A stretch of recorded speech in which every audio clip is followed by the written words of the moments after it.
प्रार्थनान हेच मुचे मागणी, हीच मुची प्रार्थनान हेच मुचे मागणी. माणसाने माणसाशी माणसा सम वागणे, हीच आमुची प्रार्थना, हेच आमुचे मागणे.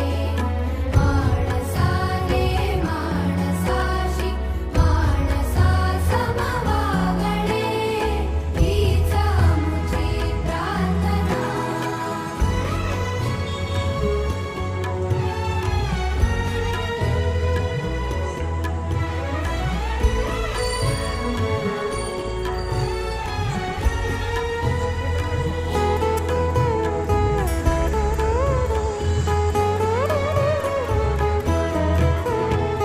धर्म जाती प्रांत भाषा द्वेष सारे